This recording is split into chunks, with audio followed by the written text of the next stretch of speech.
Alright, I wanted to do an inside shot perspective for Project 6. As you can see, the drone's outside. I have a nice helping hand.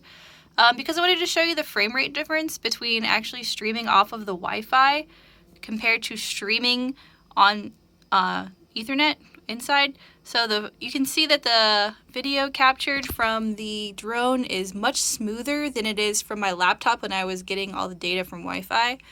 But yeah, I thought it was kind of neat and really interesting to see that there is a major difference.